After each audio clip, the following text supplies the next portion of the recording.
अस्सलाम वालेकुम नाज़रीन, सुराबकत आपसे मुखातिब है। नाज़रीन, पाकिस्तान के अंदर prominent investigative agency NCCIA, national cyber crime investigation agency, इनके ऑफिसर्स को जो उठाया जा रहा था, गायब किया जा रहा था, इनके हवाले से खबर आई है और ये बहुत बड़ी खबर है। अब इसका भी सीरा खुरा जाकर मिल रहा है नाज़रीन डकी भाई के साथ।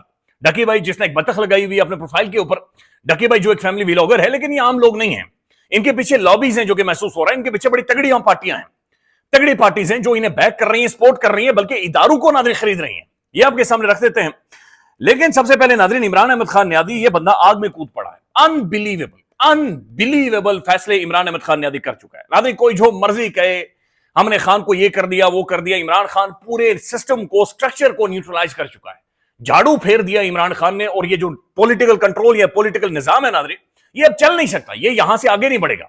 इमरान खान का जो मैसेज था, ये इमरान खान के जो इक़दामात थे नाज़रीन, वो एक डेंट जो दरार डालनी थी वो दरार डाल चुके हैं। यानी आसमान इमरान खान ने हिला दिए।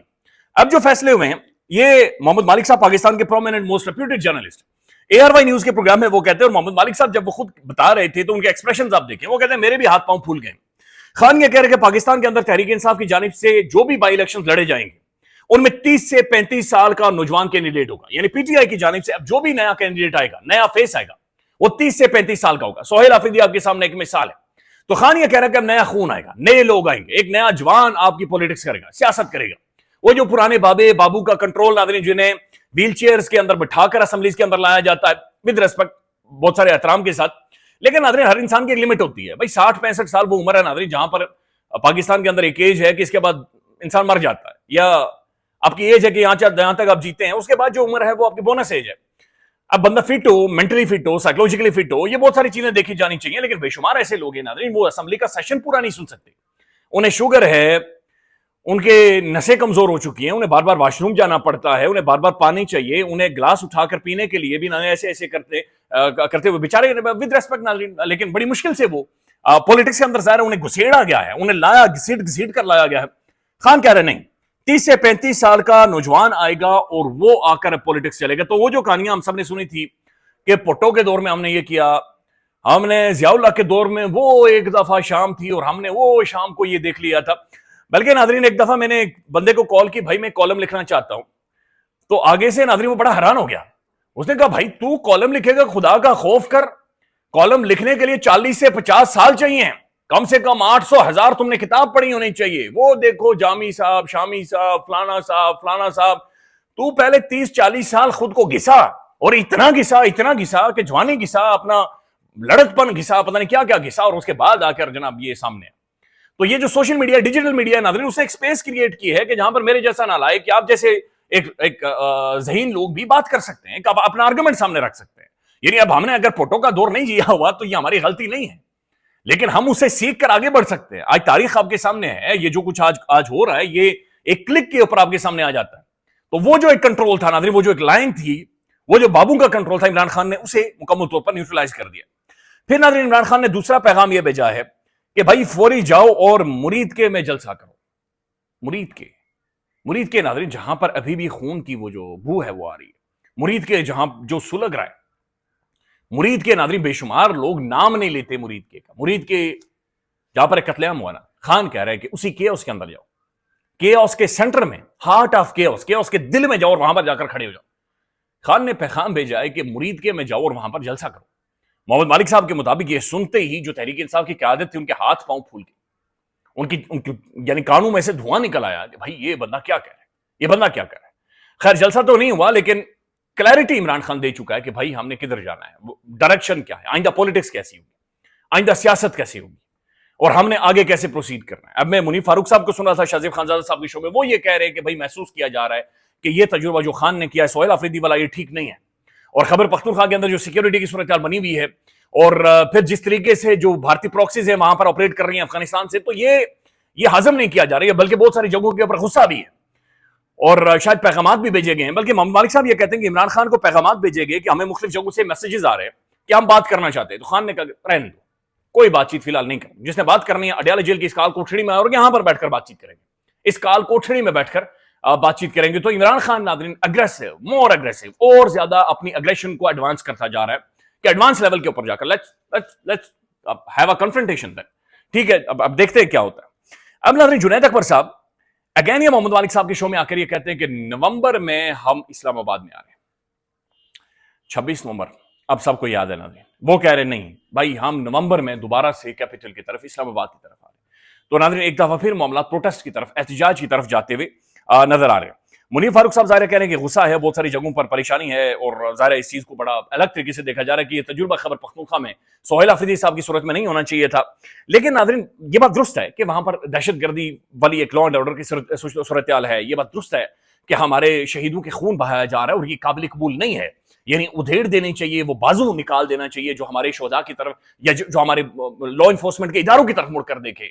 और फिर अफगानिस्तान के अंदर से नाज़रीन ये जिस तरीके से प्रॉक्सीज ऑपरेट कर रही है, ये 100% जो अफगान तालिबान है लुच मार रहे हैं, ये लुच फ्राई कर रहे हैं, और ये भारत से पैसे लेकर नाज़रीन, चूंकि इनकी अपनी कोई हैसियत ही नहीं है, ना तो सियासी हैसियत है, ना अफगानिस्तान के अंदर, ना ग्लोबल इनकी कोई पॉलिटिकल हैसियत है। लेकिन चूंकि इंडिया से इन्होंने माल पकड़ना इस वक्त, चूंकि इंडिया के जरिए इन्वेस्टमेंट वहां पर करवानी है, वहां पर कुछ ना कुछ इमारतें खड़ी करनी है, लिहाजा ये इंडिया से फंड लेकर ऑपरेट करवा रहे हैं। इस मामले को नाज़रीन सीरियसली हैंडल करना चाहिए, डिप्लोमेटिकली भी, पॉलिटिकली भी, और मिलिट्री वाइज भी। लेकिन उसके लिए एक नेशनल कॉन्सेंसस जरूरी है, सूबे को अपने साथ मिलाकर। आप अंदाजा लगाएं नाज़रीन, एक 15 साल पुरानी गाड़ियां बगैर सूबे की गवर्नमेंट को एंगेज किए बगैर, 3 गाड़ियां, यानी खैबर पख्तूनख्वा के अंदर तकरीबन 1,00,000-1,25,000 उनकी पुलिस है, और सबसे ज्यादा नाज़रीन वहां की पुलिस शहीद हुई है, सबसे ज्यादा गोलियां वहां की पुलिस ने खाई हैं। लेकिन 3 बुलेट प्रूफ गाड़ियां, वो भी 15 साल पुरानी, और उसके ऊपर भी 2 वज़रा खड़े होकर तस्वीरें बनवा रहे हैं, वीडियोस बनवा रहे हैं। सोहेल आफरीदी ने जब वापस भेजा, इसके ऊपर अलग से रोला डाल दिया, कमेंट्री शुरू कर दी, ओ नहीं नहीं नहीं, देखे ना, नो मौलूद बच्चा है, और देखें जी, इसे समझ ही कोई नहीं है, इसे कौन लेकर आया है, ये पागल आदमी है, इसे अंदाजा ही कोई नहीं है। तो नाज़रीन एक सूबे को जहां पर दहशतगर्दी है, जो इंतहाई सेंसिटाइज है, इस वक्त सेंसिटिव है, जहां पर सूरत हाल बहुत ज्यादा खराब है, उसको टैकल करने के लिए हमारी हुकूमत क्या कर रही है कि 3 गाड़ियां, उनकी वीडियोस जारी हो रही हैं, और वो सिर्फ वहां की ब्यूरोक्रेसी को बुलाकर उनके हवाले की जा रही है। अब सोहेल आफरीदी ने वो गाड़ियां वापस भेज दी नाज़रीन, लेकिन इसके ऊपर नाज़रीन बाकायदा से ट्वीट किया है सरफराज बुख्ती साहब ने, और उन्होंने कहा कि जनाब अगर सोहेल आफरीदी साहब गाड़ियां नहीं ले रहे तो ये गाड़ियां मेरे हवाले की जाए। खैबर पख्तूनख्वा की तरह बलूचिस्तान में भी दहशतगर्दी से मुतासिर है बलूचिस्तान भी। वज़ीर दाखिला मोहसिन नकवी से दरखास्त है कि अगर खैबर पख्तूनख्वा हुकूमत बुलेट प्रूफ गाड़ियां लेने से इनकार कर रही है तो उन्हें हुकूमत बलूचिस्तान को मुंतकिल कर दिया जाए ताकि दहशतगर्दी का मौसर मुकाबला किया जा सके। तो 3 गाड़ियां, वही वाली 3 गाड़ियां, वो उन्होंने भेज दी हैं जनाब, 15 साल पुरानी है बहरहाल, और उन्हें भेज दिया गया है अब बलूचिस्तान की तरफ। अब नाज़रीन, अब कहने का मकसद यह है कि भाई एक नया सीएम है, उसने अपने लीडर से मिलना है, उसकी काबीना अभी तक नहीं बनी हुई है, हमने मिलकर चलना है या मिलकर नहीं चलना, ये डिसाइड करें, फैसला करें। नाज़रीन पंजाब हो, खैबर पख्तूनख्वा हो, बलूचिस्तान हो, कश्मीर हो, सिंध हो, जब तक कलेक्टिव सब मूव नहीं करेंगे तो ये मुल्क आगे नहीं बढ़ेगा। We need to move collective. अगर पीटीआई के कंसर्न है खैबर पख्तूनख्वा के अंदर बहुत सारी चीजों को लेकर, आपने बैठना है, मुलाकात करनी है, आपने डिस्कस करना, आपने डिस्कस करके सॉर्ट आउट करके चीजें आगे लेकर जानी। अब नाज़रीन दूसरा जो मामला है, ये एनसीसीआई के जो ऑफिसर्स अगवा हो रहे थे, ये बड़ा एक शर्मनाक मामला था, और ये बहुत खौफनाक था, और ये बहुत डरावना था कि एक ऐसा एजेंसी, एक ऐसा इदारा जिसे क्राइम इन्वेस्टिगेट करने के लिए बनाया गया है, और जिसने साइबर क्राइम को काउंटर करना है, जिसने सोशल मीडिया के जरिए, बैंक अकाउंट्स के जरिए लोगों को के साथ जो फ्रॉड हो रहे हैं उसे काउंटर करना है, उनके अपने ऑफिसर्स, और बाकायदा से नाज़रीन एक designated officers, deputy director, director operations, ये सब लोग उठाए जा रहे हैं। अभी तक की इतलात के मुताबिक 5 ऑफिसर्स को उठाया गया। अब मोहतरम मंसूर अली खान साहब ने इसके ऊपर व्लॉग किया है, और वो ये कह रहे हैं कि ये लोग उठाए गए हैं या गिरफ्तार हैं, ये मिलिट्री इंटेलिजेंस के पास है।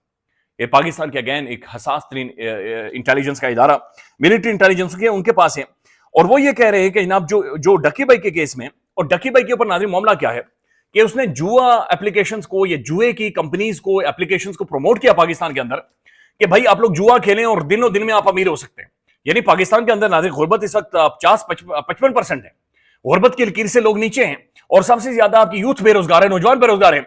अब डकी व्लॉग करते हुए यानी वो अपनी बीवी को गाड़ी गिफ्ट कर रहा है 2-2.5 करोड़ की। भाई इधर यानी टमाटर खरीदने की हमारी औकात नहीं है, 2-2.5 करोड़ की नाज़रीन गाड़ी तो खैर बीवी को दे रहा है, चल भाई तू दे दे गाड़ी, जो मर्जी कर ले, लेकिन उसके बाद वो एप्लीकेशंस भी बता रहा है जो कि जाली हैं, जो कि ठगी है, जो कि 2 नंबरी है, कि भाई इन एप्लीकेशंस पर जाएं, आप जुआ खेलें और जुए से आप पैसे कमा सकते हैं, और बहुत बड़ी बड़ी अमाउंट्स बता रहे हैं। और इस चीज ने, उन एप्लीकेशंस ने नाज़रीन लोगों को अरबों रुपए के टीके लगाए, ठगा, बल्कि जमीनें लोगों की बिकवाई हैं, गाड़ियां बिकवाई हैं, पूरी एक जनरेशन, पूरी एक नस्ल को नाज़रीन इन्होंने اس ٹریپ کے اندر لیا ہے اور اس سے فائدہ اٹھایا.